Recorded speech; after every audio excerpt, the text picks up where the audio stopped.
Hey, hi everybody. I'm here with Dr. Jori Manley, and she is a former West grad.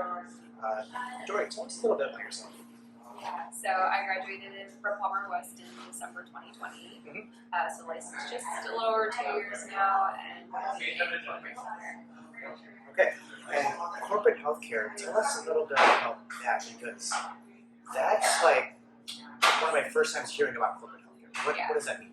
Yeah, so that just means that there are companies, tech companies, different types of companies that partner up with healthcare groups, and they provide care to employees on site at different near sites. Okay, and how did you find yourself in that position? So I always knew I wanted to do it. And so going through chiropractic school, I couldn't really find my niche until maybe the last year of school. I knew I didn't want to do pediatrics. I didn't want to pursue neuro, radiology, anything like that. I didn't want to have my own practice, which I knew early on, because you're like, oh, you're going to change your mind. Like no, I really don't want to. So eventually, I learned about this general multidisciplinary care, not even corporate. Just general multidisciplinary care, and I thought that worked best for me because I like collaborating. I like working with other providers. So once I knew what I wanted to do, that led me to the VA, and I knew once I was done with school, I wanted to pursue that. Okay. Yeah.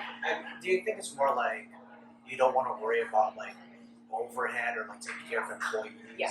I want to go to work and go home. Right. And not think about it. And people are different. People want to have their practice. They don't want anyone to tell them what to do. Yeah. They want to make their own decisions, choose their type of insurance that they take if it's cash. They want their practice, and I love that for other providers. For me, it was not my I want the simple life of going home and going to work. I don't want to worry about it. Okay. So that was my Okay. Yeah.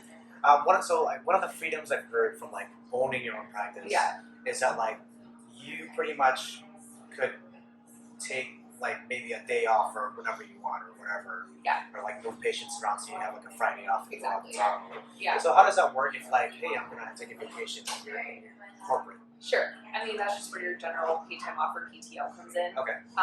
You just submit that. But I mean, corporate healthcare is different in the sense that I work on site, meaning I'm at the main campus where there's 7 chiropractors, 9 physical therapists, 5 acupuncturists. Okay.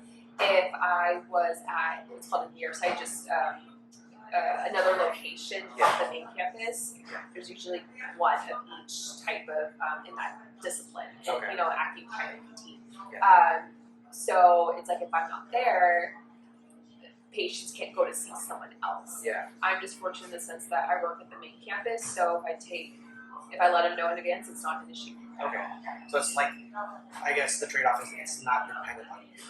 Correct. If you take like a week off, patient like I don't have a provider for a whole week now. Right, and so that's just where cons of having your own practice comes in. Like especially if you're one, you decide to expand your family, and then you have to find the local chiropractors, and someone just needs to follow through on that. It's really stressful. So if you're kind of like a one-man show where you're billing and you're the front desk and you're janitorial and you're the chiro, it's a lot.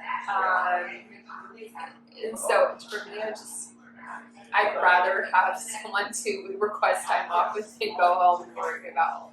And not have to worry about like all the other things. Logistical stuff. I didn't feel like That's understandable. So it sounds lazy, but I knew that's how I would perform best. Yeah, I mean, there's different preferences for people. So. Exactly. Okay. And so you're how many years out of school? Like just over 2. So December 2020. Yeah. A couple years. Just over 2 years. Yeah. And would you say like someone wants to get into corporate healthcare? Like, what do they have to do out of school to like get in your position? Yeah. I wouldn't say you have to necessarily shadow. Honestly, I would say make sure you want to do it. Okay. If you were like me and knew that that's what you wanted to do, then great. I would say try to shadow chiropractors that have maybe a massage therapist, an acupuncturist, even a nurse practitioner, somebody in the office that they have to collaborate with, just to understand the amount of communication and planning it takes to make sure you have the most patient success. Okay. So it's not like you have to do the VA-DOD program. I was fortunate enough to get into that program, which helped me tremendously, but honestly, just trying to find a just a multi-provider office, honestly. Gotcha. That enough is good. And then if some people wanted to go their own private practice, you obviously have to reach out to primary care providers, radiologists, things like that, and establish relationships. So even if it's not something you want right now, but maybe in the future, those things that you can do to just even get that basic foundation of learning how to communicate with your practice. Gotcha. Now, being in corporate healthcare, I imagine like you work with a certain population, especially like tech workers. Do you find yourself like, is the treatment plan usually pretty similar? Yeah, it depends. I have patients where they are 23, they just got out of school, and this company, they work them really hard. And so I have some patients who are just doing spin therapy for 8 hours, and they don't know about the other side of having wellness incorporated into their lives. They just know work, and you're going to do a job. Do your good job. And so that's one part of it. I'd say that's most of it. Okay. Whether ranging from 20s to 50s, it's really hard for a lot of people. And then I have my other, I'd say smaller portion that they're aware of how they are during the day, how many times they're taking a break, how active they are, things that they know how to help kind of not reverse, but just kind of mitigate all of that desk work and sitting in computer work. So it makes my job easier because I have to explain so much, and they're more willing to put in the work. Because sometimes, just like any patient, if you tell them they have to do homework, because that's the best sort of care is you have chiropractic, you have education and rehab. That's the best thing that you can do for best success. And if patients don't get that, they don't want to listen, then it becomes frustrating. So I see using both kinds of populations. Okay. How would you say your patient flow or your treatment flow might differ from someone who like runs their own practice? Yeah. So I have 30-minute calls and 1 hour admissions. If you have your own practice, you can decide. You can have also a 60-minute admission or 45. I think that's where there's good balance with that. But I feel like I have plenty of time. I feel like a patient can come in right away to see us in the same day.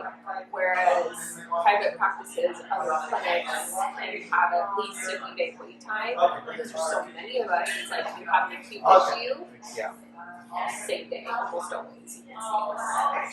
So there's a lot of flexibility with where I am, unfortunately. Okay. And then do you plan, or do you see yourself staying in this position in the long term? Do you have any other plans for yourself?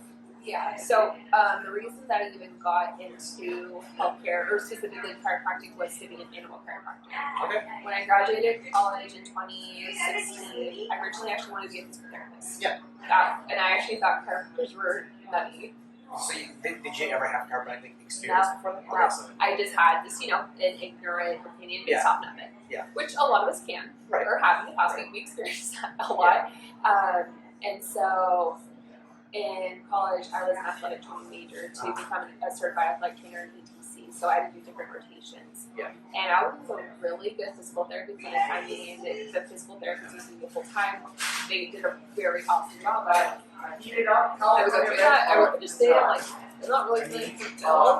So it's been, but I didn't realize something was missing at the time. So after I graduated, I took a year off to do Chiros in 2019 because I was going to be an animal physical therapist. And then I was like, you know what, let me just shadow chiropractor, get the what if out of my head, and now I can move on. And then after 3 hours of shadowing, I fell in love with it. Whereas I was shadowing at a PT Fit for 60 hours. And just in 3 hours, I knew. Just that feeling.